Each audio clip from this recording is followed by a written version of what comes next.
The room hums with the low murmur of cameras and whispers, a battlefield disguised as a congressional hearing.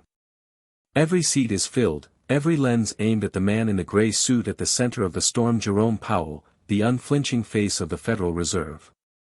He adjusts his papers, but the slight tremor in his hand betrays the pressure. Across the table, Jasmine Crockett waits, posture still, gaze razor-sharp. This isn't just another political exchange, it's a reckoning years in the making. She leans forward, voice calm but heavy with intent. "Mr. Powell, where did the $6 trillion go?" The air seems to vanish. Reporters stop typing. Even the cameras hesitate before refocusing. The number hangs there, $6 trillion, vast enough to swallow generations, to build nations, to vanish without a trace. Powell's mouth opens, then closes again. Behind his eyes, calculation meets panic. For a split second, the myth of control flickers. Power looks cornered. And in that silence, America realizes it might finally hear an answer to the question no one dared ask. Because what Powell says next will shake more than markets, it will expose the cost of silence. Don't blink. This is the question the Fed never wanted on record. Hit like, subscribe, and turn on notifications, because the truth behind America's $6 trillion secret is just beginning to surface. When power gets cornered, history doesn't wait, it rewrites itself in real time. When the world shut down in 2020, the U.S. economy teetered on the edge of collapse. Millions lost jobs overnight. Businesses shuttered. Fear spread faster than the virus itself. In Washington, the Federal Reserve stepped forward as the nation's financial first responder, unleashing an unprecedented wave of stimulus. Nearly $6 trillion in newly created money meant to keep the economy alive. It was a number so staggering that few could even picture it, yet it was approved in the name of stability and or seemed to. Markets soared, Wall Street rebounded, and headlines proclaimed a miracle recovery. But beneath that glossy surface, something darker was unfolding. Inflation crept in. Groceries doubled in price. Rent exploded. For working families, every paycheck stretched thinner, every dollar burned faster. The lifeline that was supposed to rescue Main Street had somehow ended up feeding the very institutions that helped cause the crash in the first place. Economists began whispering what the public was shouting: who really benefited? Data revealed a brutal imbalance. While ordinary Americans lost jobs, billionaires gained $1 trillion in wealth. The stock market surged, but savings accounts stayed empty. Corporate profits broke records, while real wages barely moved. The Fed had poured fuel into an economy designed to reward the few, and now the fire was spreading. At the center of it all stood Jerome Powell, calm, deliberate, the embodiment of central bank authority. To the public, he was the technocrat in the suit, neutral, data-driven, detached. He spoke in the coded language of monetary policy tools and liquidity interventions, phrases that numbed outrage before it could ignite. But behind those words lay decisions that shaped who prospered and who paid the price. Powell's image as an untouchable expert made him both respected and feared, a man who could move markets with a sentence, yet answer to almost no one. Enter Jasmine Crockett, attorney, congresswoman, and rising force on Capitol Hill. She wasn't a household name yet, but within political circles, her reputation was growing fast, sharp-witted, fiercely prepared, and unafraid to challenge power in its most guarded forms. Her background wasn't one of inherited privilege or Wall Street connections, it was law, advocacy, and the raw experience of watching policy fail real people. To her, economic justice wasn't an abstract idea, it was personal. As she watched the hearings unfold, Crockett saw what others missed: the distance between the Fed's theory and the people's reality. Trillions had moved, but accountability hadn't. The same old explanations no longer sufficed. Temporary inflation. Transitory effects. Necessary liquidity. Words that meant nothing to families skipping meals to afford rent. And so, as the cost of living climbed and public patience thinned, Crockett began to prepare not just for another hearing, but for a reckoning. She gathered reports, combed through balance sheets, and followed the money trail the Fed preferred to keep abstract. She understood something simple yet profound: if you strip away the jargon, every number tells a story, and the Fed's story was starting to sound like a cover-up. That's what brought her to this moment, to the hearing room under the glare of cameras, face to face with Jerome Powell. It wasn't just policy anymore, it was about truth, responsibility, and the invisible line separating power from the people it was meant to serve. For years, the Fed had operated above the storm, untouchable, unquestioned. But not today. Today, for the first time, someone was willing to ask the question that could pierce the veil of authority, a question that, once spoken, could not be unasked. The night before the hearing, Jasmine Crockett sat alone in her office, the glow of a desk lamp cutting through the darkness. Papers littered the surface: spreadsheets, leaked memos, congressional reports marked with bright red notes in her precise handwriting. Her coffee had gone cold hours ago, but her focus burned hotter than ever. Every line of data told a story, every discrepancy whispered a truth no one else seemed willing to say out loud. Her aides had gone home exhausted. She stayed, driven by a feeling that this wasn't just another policy debate. This was a reckoning. She had built her career on asking the questions others were too polite, too afraid, or too compromised to ask. As a lawyer, she'd faced down corporate attorneys who dismissed her as inexperienced until she dismantled their cases piece by piece. As a congresswoman, she carried that same energy into Washington, where power was often hidden behind polished smiles and procedural language. This isn't just policy, she reminded herself, her voice barely above a whisper. This is justice. Across the city, Jerome Powell was rehearsing too, though his preparation looked very different. The chairman of the Federal Reserve sat in a sleek, dimly lit conference room surrounded by advisors. His tie was straight, his tone measured, every response calibrated. For decades, he'd mastered the art of neutrality, speaking in a language of probabilities and projections, never emotion. His authority rested not on charisma but on the illusion of control. Yet even now, with inflation rising and public anger simmering, that illusion was under strain. He knew the hearing would be contentious. He just didn't yet realize it would be historic. Meanwhile, committee members shuffled through their briefing packets, some bracing for spectacle, others planning sound bites for the evening news. Aides whispered predictions about who would dominate the headlines.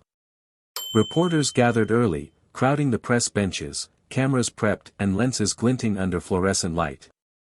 But at the center of it all, it came down to two people: a woman fueled by purpose and a man defending an empire of numbers. Crockett tightened her stack of papers and exhaled. Powell adjusted his cufflinks and waited. When they finally faced each other across the hearing table, the air itself seemed to lean in. Neither of them knew it yet, but by the time the session ended, the balance of credibility in Washington would shift and neither would leave unchanged. The hearing began like any other: polite, procedural, almost boring. The kind of Washington theater that lulled even the most attentive viewers into half-listening. Cameras clicked. Staffers adjusted microphones. Jerome Powell, serene as ever, gave his opening statement in the familiar cadence of authority: confident, detached, safe. He spoke of stabilizing mechanisms, market functionality, and unprecedented liquidity measures. The language was as dry as it was deliberate, designed to soothe, not provoke. But Jasmine Crockett wasn't here to be soothed. When it was her turn, she started softly, voice steady, measured. Chairman Powell, thank you for your testimony. I'd like to clarify a few numbers from the Federal Reserve's emergency lending programs during the pandemic. A simple request, disarming in tone, surgical in intent. Powell nodded politely, expecting routine oversight. Crockett shuffled her papers. The Fed authorized nearly $6 trillion in liquidity injections, correct? Yes, Congresswoman, Powell replied evenly. Those measures were essential to ensure the stability of financial markets. She smiled faintly. Of course. And approximately how much of that liquidity directly supported small businesses, particularly those in minority and low-income communities? Powell hesitated, barely a blink. We worked closely with Treasury programs like the Paycheck Protection Program to Crockett cut in gently. To clarify, sir, I asked how much of your $6 trillion, not treasuries, reached those communities. A ripple of attention passed through the room. Aides glanced at each other. Journalists' fingers hovered above their keyboards. Powell adjusted his glasses.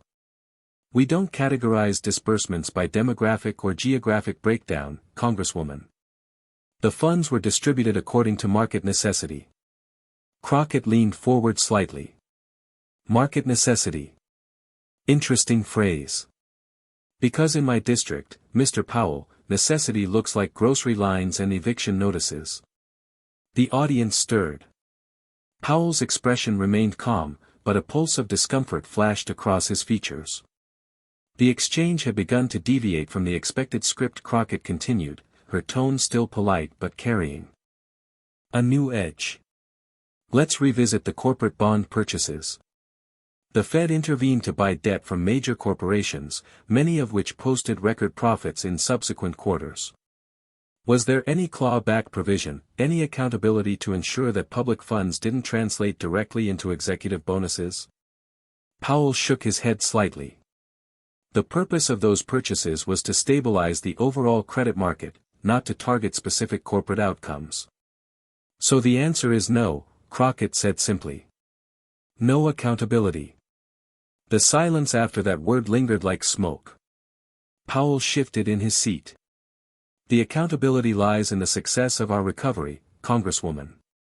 Unemployment returned to pre-pandemic levels faster than anticipated. And yet, she countered, the wealth gap widened to historic levels in that same period. Billionaires added $1 trillion in net worth while median household wealth barely moved. Would you call that success? The cameras caught at the smallest flicker in Powell's composure, a momentary retreat behind jargon and numbers. As Crockett pressed on, her questions came faster, sharper. She cited data from watchdog groups, reports buried deep within the Fed's disclosures, the fine print no one else had bothered to read. Each question drew Powell further from the safety of abstraction, forcing him into the uncomfortable terrain of morality and consequence. Outside the hearing room, screens across the country lit up. Clips circulated in real time. Crockett grills Powell on $6 trillion Fed stimulus. The headlines wrote themselves, but the story was still unfolding. Inside, tension mounted. Powell's responses grew shorter, his eyes darting to his notes more frequently. Crockett, meanwhile, grew more confident, her tone steady, her logic airtight. The trap was nearly set. And then, for just a moment, the narrative widened, a flashback montage that lived behind Crockett's words. March 2020, emergency meetings behind closed doors, markets plunging, phones ringing through the night. Treasury officials on calls with major banks, deciding who would live or die financially. We need liquidity now, someone had said, and within hours, trillions were conjured from nothing. No oversight. No tracking. Just urgency. Back in the present, Crockett's voice sliced through the hum. Mr. Powell, you've spoken about transparency. Yet many of these transactions remain undisclosed, their recipients shielded by complex shell structures. Can you guarantee that none of those funds flowed back into speculative markets? Powell's reply came slower now. Congresswoman, the data is available in aggregate form. In aggregate, she echoed. Meaning the American people can't actually see where their money went. The words landed like a gavel. Journalists leaned forward. Even committee members shifted uncomfortably. Something was changing, a subtle inversion of power.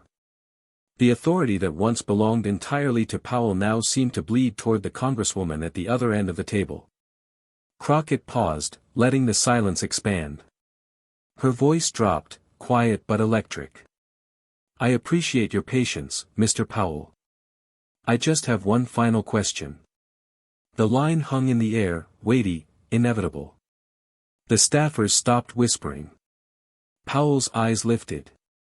Everyone in that room, every viewer watching live, knew something was about to break. The harmless questions were over. The real one was coming next. The hum of the hearing room had become something else now, electric, predatory, waiting. Every eye fixed on Jasmine Crockett. Every camera's red light burned steady, catching each twitch, each flicker of discomfort across Jerome Powell's face. Even the air seemed thinner, charged with the weight of what was about to unfold. Crockett straightened a single sheet of paper in front of her, the faint sound slicing through the tension. "Chairman Powell," she began, her voice even, deliberate. "You've testified that the Federal Reserve's emergency actions were designed to protect the American economy." "That's correct, yes." Powell nodded. "That's correct, Congresswoman. And you've described those measures as neutral, apolitical, purely financial, focused on preserving stability." "Yes," he replied, confidence creeping back into his tone. "Our role is to ensure liquidity and confidence in the financial system. We don't pick winners and losers." Crockett's eyes narrowed just slightly. "And yet," she said, "there were clear winners. Let's look at the record." She tapped a document. A screen behind her lit up with charts, lines surging upward like rockets. During the pandemic stimulus period, corporate profits rose to record highs over $2.8 trillion. The stock market saw the fastest recovery in modern history. Meanwhile, median household income barely moved. The bottom 50% of Americans, half the country, collectively gained less than 1% of the wealth created during that same window. She paused, letting the visuals speak. Powell folded his hands, the gesture practiced, patient. "Congresswoman," he said smoothly, "many factors contribute to market performance and income distribution. It's not within the Fed's mandate to control or redistribute." Crockett leaned in. "No one asked you to redistribute, Mr. Powell. The question is accountability. You printed $6 trillion, $6 trillion, and you've just confirmed the Fed doesn't track where that money ultimately lands. So I'll ask again, in plain English, who benefited?" A flicker in Powell's eyes. "The U.S. economy benefited," he replied, slower now. "Without decisive action, we could have faced a full-scale depression." Crockett didn't smile, but her tone softened, a dangerous kind of calm.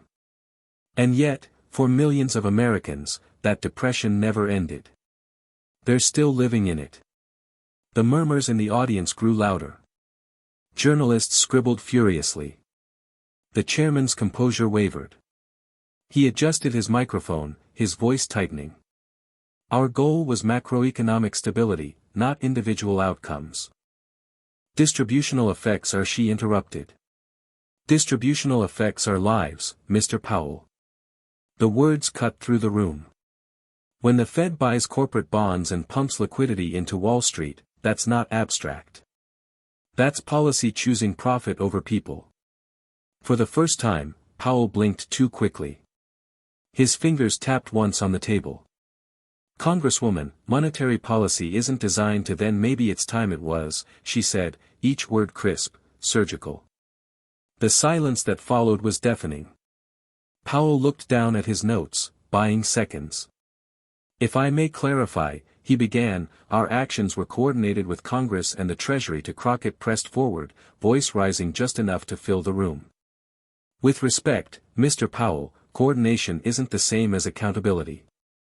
Congress didn't tell the Fed to enrich asset holders. Congress didn't authorize $1 trillion wealth transfer to the top 1%.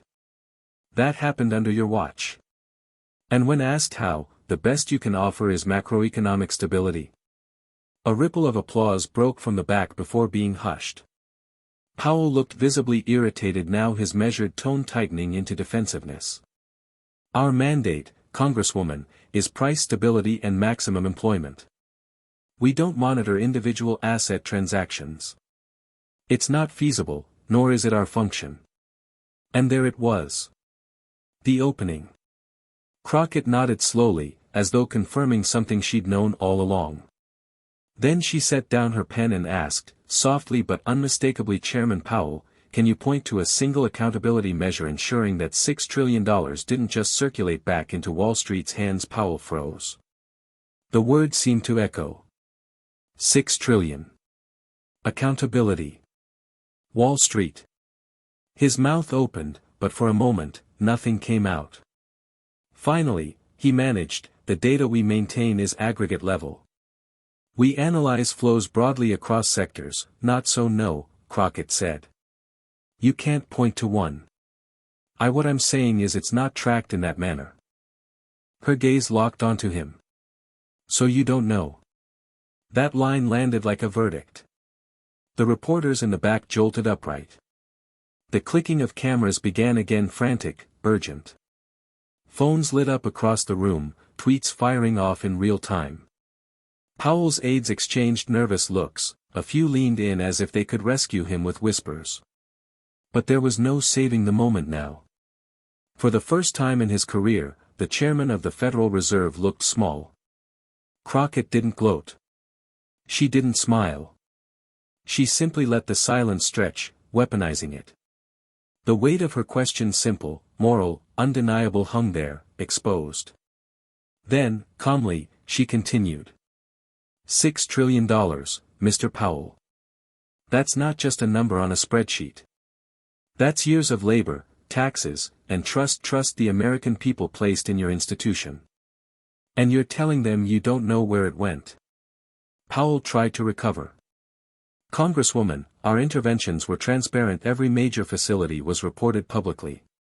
She shot back instantly. Reported, yes. Explained? Accounted for? No. Transparency isn't the same as clarity. If a report says $6 trillion was spent but doesn't trace its impact, that's not transparency, it's camouflage. The tension in the room coiled tighter. Powell's tone sharpened, verging on condescension. I assure you, Congresswoman, our oversight is among the most rigorous in the world. And yet, she countered, voice cutting through his, the richest 1% control more wealth today than at any time since the Great Depression.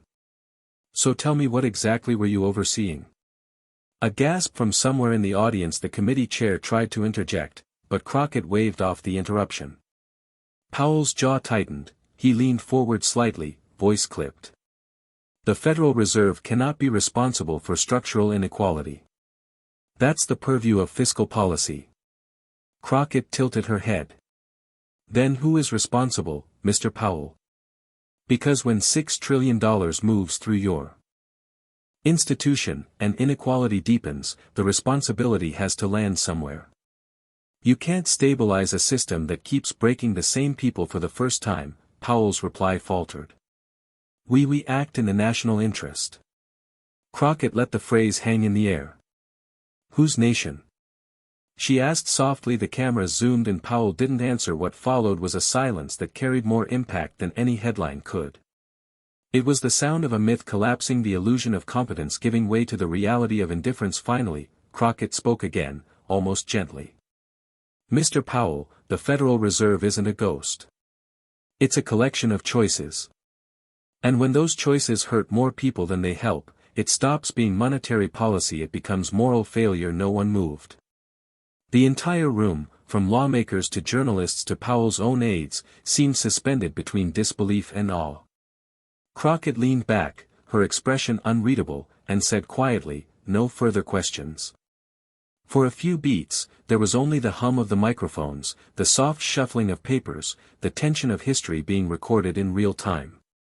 Then, as Powell cleared his throat and tried to regain his composure, phones began to buzz, tweets, headlines, videos spreading across the internet at the speed of outrage. So you don't know. That phrase would echo for days on talk shows, in op-eds, across dinner tables. It was more than a soundbite, it was a revelation. The moment the mask slipped, Crockett gathered her papers and stood, her expression calm, almost mournful. She didn't need to look back, she knew the moment was already bigger than her. Behind her, Powell stared down at the desk, his words caught somewhere between defense and disbelief. The myth of control had cracked. And for the first time in decades, the Federal Reserve wasn't the one asking the questions. For a long moment after Crockett's devastating question, the hearing room stayed utterly still. The silence wasn't just absence of sound, it was awareness shifting. The kind that happens when power realizes it's being cornered not by volume, but by truth. Jerome Powell adjusted his tie. Cleared his throat. Tried to find the familiar rhythm of bureaucratic language. But the air had changed. The calm, controlled cadence that once defined him now sounded hollow, out of place. He wasn't leading the conversation anymore. Jasmine Crockett was. She could feel it. The balance of power had flipped. "Mr. Powell," she said, her voice quieter now, but sharper, "I want to enter into record this internal memorandum dated June 2020. Aides behind Powell suddenly stiffened. A flicker of alarm crossed their faces. One leaned forward, whispering urgently to the chairman. He froze. Crockett held up a printed page, the Fed's letterhead gleaming under the lights. This memo, circulated among the Board of Governors, explicitly warns of what it calls the disproportionate benefit of asset purchasing programs to the highest income deciles. That's your language, not mine. She placed the page on the table. In plain English, you knew your policies would make the rich richer. You forecasted it. The sound in the room shifted again, an audible intake of breath, cameras clicking faster now. Powell hesitated, his practiced calm fraying at the edges. "I am not familiar with the specific phrasing," he said carefully, eyes darting toward the aides. "But, yes, there were concerns expressed about distributional effects. We viewed those as temporary." Crockett didn't look away. "Temporary? Sir, this was 5 years ago. Billionaires' wealth grew by 40% in that period. Temporary isn't what it looks like from the ground." She leaned forward, lowering her voice just enough that the microphones had to strain to capture her words. "You didn't just foresee inequality rising, you accepted it. You signed off on it as collateral damage." Powell blinked. "That's not," she cut him off, "controlled, surgical. That is what the record shows." The audience felt the shift, a collective realization that this was no longer an inquiry. It was an exposure. Across the dais, other lawmakers exchanged looks. Some impressed. Some stunned. Others, those who'd once dismissed Crockett as too young, too fiery, now sat in silence, watching history pivot around her composure. On social media, clips were already going viral. The hashtags wrote themselves: hashtag Crockett vs. Powell, hashtag Follow the Trillions, hashtag Fed Exposed. The public didn't need translation, they could see power cornered live, unfiltered. Crockett continued methodically, each question a precise strike. "So, Mr. Powell, when you said earlier that the Fed doesn't choose winners and losers, how do you reconcile that with this memo's admission that your asset programs would disproportionately favor capital holders over wage earners?" Powell's voice cracked slightly as he replied, "That was a theoretical risk, one among many we had to balance during an unprecedented crisis." Crockett's reply landed like a hammer. "Balance? You balanced hedge funds against households. And households lost." The journalists in the back were now typing furiously. Every quote would hit headlines before the hearing even adjourned. The transformation was visible. Crockett, who'd started as the underdog, a congresswoman challenging the unelected titan of finance, had become the voice of public reckoning. Her moral clarity sliced through Powell's technocratic fog. "For decades," she said, looking straight at him, "the Federal Reserve has answered to markets. Today it answers to the people." A murmur of agreement rippled through the room. Even the chairman of the committee, normally stoic, leaned forward, eyes bright. The atmosphere was no longer defensive, it was revelatory. The truth wasn't just being revealed, it was being reclaimed. Powell tried to regain footing, muttering about complex trade-offs and macroeconomic necessity, but the words sounded thin now, stripped of power. His authority had been intellectual armor. Crockett had just punctured it with facts and humanity. She finished with quiet force. "Mr. Powell, this isn't about a number or a chart. It's about responsibility. You sit at the helm of the most powerful financial institution in the world. The people deserve an answer when that power benefits the few at the expense of the many." Powell didn't respond. He simply stared at the table, eyes fixed, jaw tight. In that silence, something irreversible took shape. Crockett glanced at the crowd of cameras, her voice steady as she concluded. This was the moment the narrative flipped live, on camera. The era of unaccountable power is ending, one question at a time. The room erupted not in chaos, but in conviction. The energy was palpable. For the first time, the mask of monetary mystique had cracked open for all to see. And from that moment on, Jasmine Crockett wasn't just asking the questions. She was rewriting the script. The air in the hearing room had changed from tense to electric. Gone was the polite deference usually afforded to Federal Reserve officials. What remained was raw scrutiny, a collective hunger for truth. And Jasmine Crockett, calm but unrelenting, was about to feed it. She leaned forward, flipping through a thick binder marked Independent Oversight Data Confidential Source. Her tone was surgical, her delivery crisp. Mr. Powell, I'd like to draw your attention to data compiled by the Government Accountability Office and several independent economists who reviewed the Fed's emergency lending programs during the pandemic. Aides exchanged uneasy looks. Powell's fingers twitched over his pen. According to this report, Crockett continued, 82% of the corporate debt purchased through the Fed's facilities went to Fortune 500 companies, not struggling small businesses, not local manufacturers trying to stay afloat, just the largest firms, many of which were already sitting on record cash reserves. Powell began to respond, but she lifted another page. "I'm not done." Her voice carried over the room.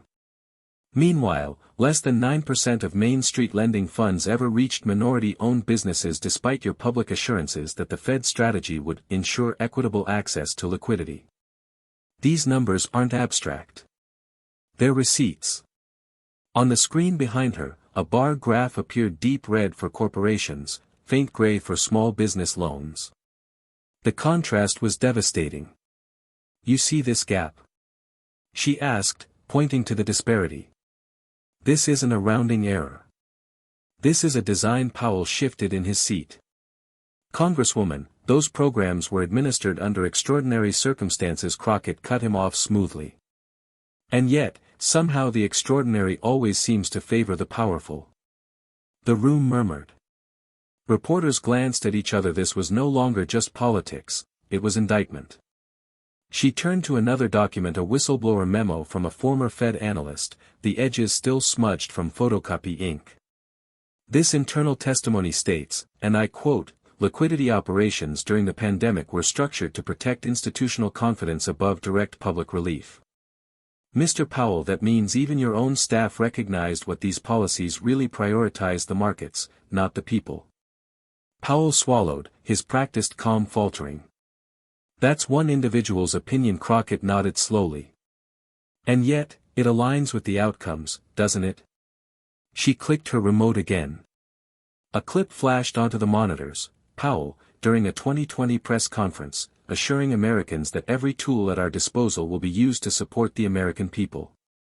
The screen split on one side, Powell's calm face on the other. The numbers: CEO bonuses up 19%, average worker wages stagnant, and inflation creeping toward a 40-year high. The juxtaposition said everything. "This," Crockett said, gesturing to the split screen, "is what accountability looks like when words meet data." A pause. Then she dropped the final card.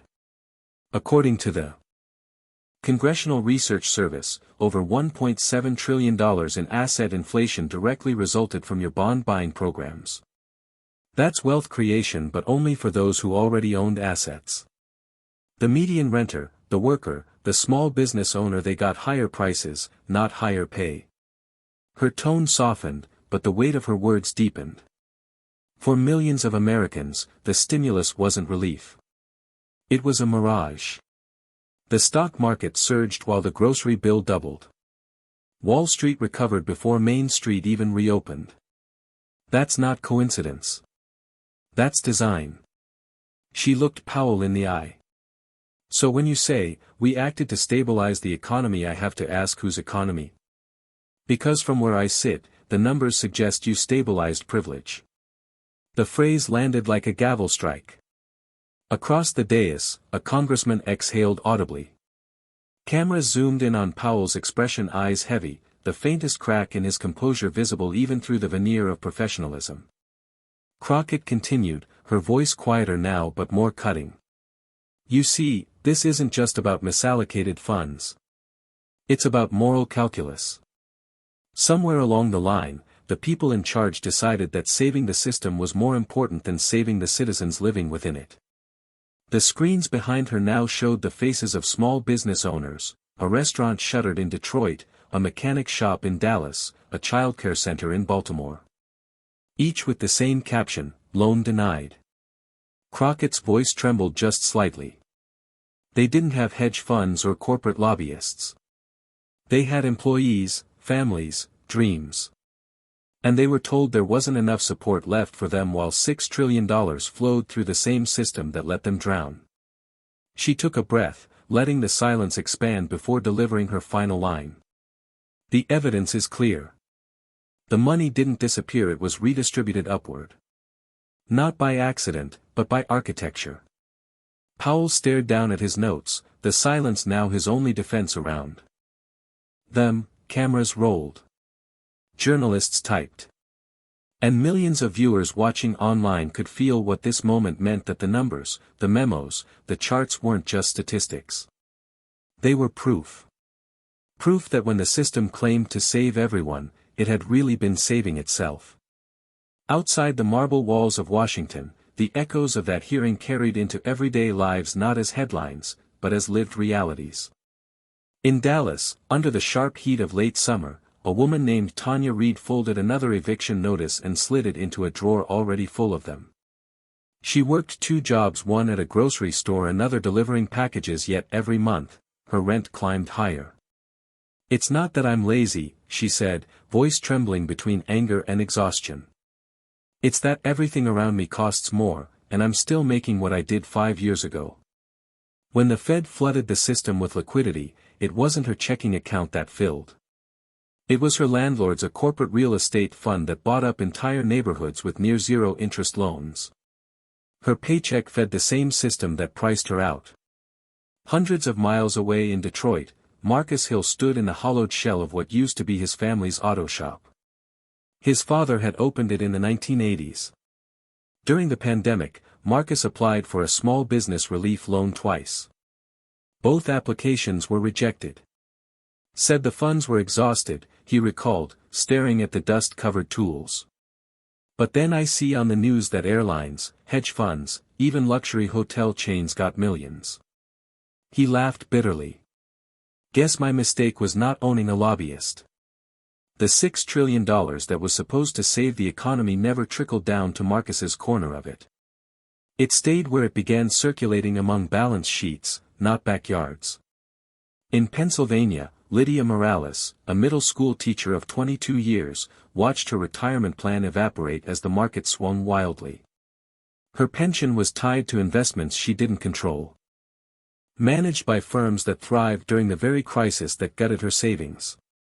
"I tell my students to believe in fairness," she said softly, eyes glistening. "But it's hard to teach that when you see who the system really protects." Each of these stories mirrored what Jasmine Crockett had exposed in that hearing room, not abstract economic theory, but real people carrying the cost of policy written in marble halls. The hearing had ended hours ago, but clips of it now filled every social feed. Viewers didn't need a degree in economics to understand the pattern. They saw themselves in Tanya's overdue rent, in Marcus's shuttered garage, in Lydia's shrinking pension. The $6 trillion wasn't just a number anymore. It was personal. Back in her office, Crockett watched some of those clips replayed with shaky captions and bold headlines. Where did the $6 trillion go? Fed Chair admits tracking failure. But what struck her most were the comments, thousands of them, from people sharing their own stories of being left behind. A waitress in Atlanta. A retired veteran in Ohio. A nurse in Arizona. "This is what it was always about," she whispered, scrolling through the messages. "Not charts. Not politics. People." And in living rooms across the country, the outrage her questioning had sparked began to transform into empathy, into recognition, into purpose. The audience didn't just see corruption, they saw connection. Because when Tanya couldn't afford her rent, and Marcus lost his family business, and Lydia's savings vanished, it wasn't just their misfortune. It was the reflection of a system that had forgotten who it was built to serve. Jasmine Crockett had forced the country to look into that mirror. And for the first time in years, millions of Americans were beginning to see not helplessness, but shared strength. The $6 trillion wasn't just missing. It was misdirected. And now, for the first time, the people who'd paid the price were ready to demand it back. By morning, the hearing had transformed from a political event into a cultural reckoning. News networks replayed the same 30-second clip again and again, Jasmine Crockett leaning forward, eyes steady, asking the question that no one else had dared: where did the $6 trillion go? Within hours, it was everywhere. Hashtags trended across platforms: hashtag $6 trillion question, hashtag Crockett vs. Powell, hashtag accountability now.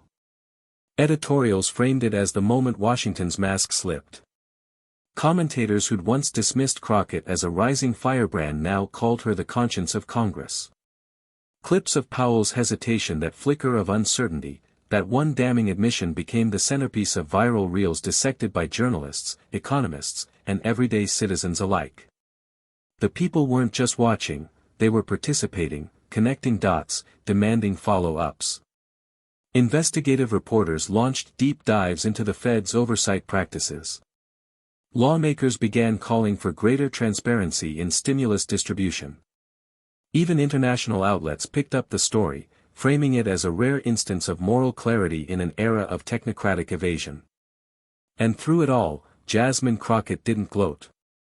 She worked methodically, relentlessly turning that viral moment into policy proposals, pressuring committees to hold further hearings, and rallying a coalition of colleagues who finally saw the power of truth spoken plainly. The contrast was striking. Before her question, the issue had been buried in jargon: liquidity operations, yield curves, quantitative easing. Afterward, it was human. Tangible. $6 trillion no longer existed as an abstraction, it had faces, stories, and consequences. In interviews, Crockett remained composed. "This isn't about me," she told one reporter. "It's about visibility. The people can't hold power accountable for what they can't see." The world had seen it now. In the halls of Congress, aides whispered about how one hearing had changed the narrative around the Federal Reserve. In coffee shops, ordinary Americans spoke of it with the same urgency as a breaking scandal. Economists began rethinking assumptions, journalists kept digging, and somewhere in the background, Powell's once ironclad reputation for control had quietly unraveled. Because, as one commentator put it that night on live television, all it took was one question and $6 trillion became visible. If you believe accountability shouldn't depend on who holds the power, you're in the right place. This community stands for truth, transparency, and the courage to ask the questions that shake the walls of privilege. What Jasmine Crockett started isn't just a viral moment, it's a movement. The $6 trillion question was only the beginning. New hearings are already being scheduled, new evidence is surfacing, and the story of how power hides in plain sight is far from over. If you blink, you'll miss the next revelation, the next moment when history shifts on live camera. So don't just watch. Be part of it. Hit like, drop your thoughts in the comments, and subscribe so you never miss the next chapter of this unfolding truth. Because one question exposed the cracks, but together, we can widen them. Remember, silence protects power, but visibility changes everything. Turn on notifications, stay engaged, and help push this story where it belongs, into the light. The next hearing could rewrite history again. Don't just hear about it later. Be here when it happens. The hearing adjourned, but the moment refused to end. Jasmine Crockett gathered her papers, calm amid the chaos. Reporters shouted questions, cameras flashed like lightning, and the marble halls buzzed with the electricity of something irreversible. She didn't need to say more, she already had. As she stepped through the doors, the echoes of her question lingered behind her: where did the $6 trillion go?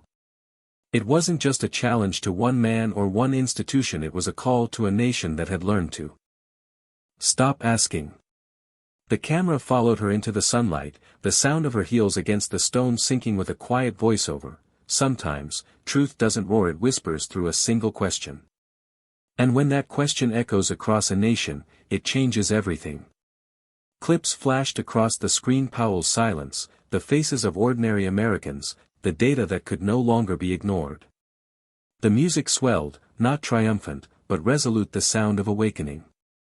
As the screen faded to black, a final line appeared in white against the silence: accountability begins with courage. And for millions watching, that courage had just found its voice.